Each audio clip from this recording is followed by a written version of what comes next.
Halo kawan-kawan semua. Siang ini saya mau bicara tentang timnas Indonesia di bawah asuhan Sintayong. Nah, ternyata kalau kita baca di media-media sosial, masih banyak orang yang merasa tidak puas dengan kinerja Sintayong. Nah, itu terkait dengan keberhasilan dia untuk membawa timnas Indonesia menjuarai suatu turnamen seperti AFF. Namun banyak pihak pengamat bola pun merasa tidak sependapat dengan haters atau orang-orang yang tidak suka dengan Sintayong. Sebenarnya saya secara pribadi mendukung kinerja Sintayong, terutama sejak dia menangani timnas Indonesia tuh banyak sekali perkembangan yang terjadi di timnas. Nah, yang terakhir kita melihat pada saat FIFA Matchday kemarin ketika melawan Turkmenistan. Nah, di situ banyak pemain yang terpecah karena ada agenda U23 dalam kualifikasi untuk masuk ke Piala Asia U23. Banyak pemain yang kemudian harus main di tim senior dan tim U23. Nah, kita melihat di situ kejelian Sintayong memilih pemain-pemain yang menurut dia bisa diandalkan di timnas senior, sehingga saya lihat permainan kemarin melawan Turkmenistan lumayan bagus dengan memanfaatkan dua peluang untuk menjadi gol. Sebenarnya yang saya puji atau apresiasi dari kinerja Sintayong itu pada saat Piala AFF U23 di Thailand. Ketika itu di bawah penyisian kelihatan bahwa permainan timnas Indonesia biasa-biasa saja. Mungkin karena pemain yang dibawa juga terbatas atau ala kadarnya, sehingga pada babak penyisian kita melihat Sintayong merubah beberapa taktik dan memasukkan pemain-pemain yang mungkin jam terbangnya masih kurang di timnas. Nah, saya lihat puncaknya itu pada saat melawan Thailand. Di situ baru Sintayong benar-benar menurunkan pemain-pemain yang menurut dia memiliki kekuatan fisik, stamina, dan daya juang saat timnas menghajar menghajar waktu itu Thailand dengan skor yang cukup menyolok.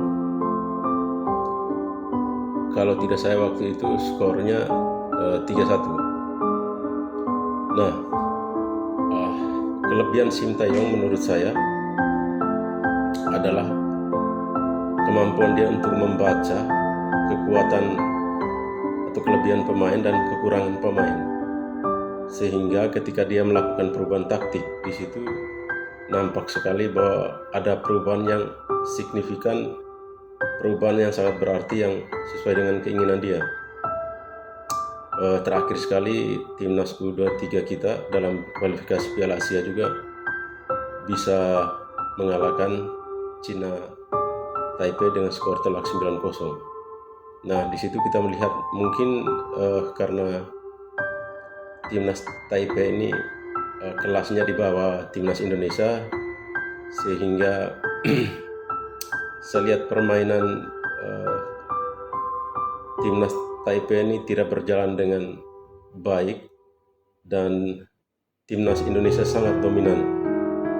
Mungkin juga karena pemain-pemain kita yang dari seperti di Liga Belgia, Marcelino, Asnawi di Liga Korea, kemudian Arhan di Liga Jepang, Elkan Bagot, Rafael Sturridge,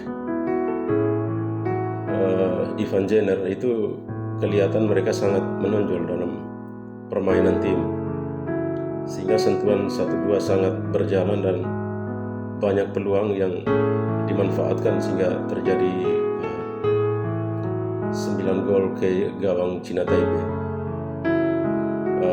Saya pikir Sintayong ini harus dikontrak jangka panjang karena kinerja Sintayong untuk menaikkan level timnas Indonesia ini dari segi fisik, taktik, teknik permainan itu kelihatan sangat maju atau progres, sehingga pelatih ini perlu dipertahankan karena saya lihat dia sangat jenius dalam arti pemilihan pemain dan taktik dia yang sulit dibaca oleh pelatih lawan, karena dia bisa merubah taktik itu dalam setiap pertandingan, dan itu pasti sangat menyulitkan tim analisis dari tim lawan yang akan bermain dengan timnas Indonesia. Sehingga mungkin untuk para haters atau orang-orang yang tidak suka dengan Sintayong, saya pikir harus lebih cermat lagi menilai kemampuan dia, karena visi Sintayong sendiri itu untuk mengangkat timnas Indonesia di level Asia dan bahkan dunia. Ya, mudah-mudahan kalau bermain bagus kita bisa melalui kualifikasi Piala Dunia 2026 dan semoga kita bisa lolos, sehingga itu menjadi ukuran dari kinerja Sintayong. Karena sulit kita mendapatkan pelatih yang disiplin, tegas, dan punya komitmen seperti Sintayong. Dia kelihatan sekali sangat total, memiliki totalitas dalam bekerja untuk timnas Indonesia, sehingga ada masalah di lapangan dengan kinerja wasit, kelihatan dia sangat ngotot untuk protes, karena itu rasa cintanya terhadap timnas Indonesia.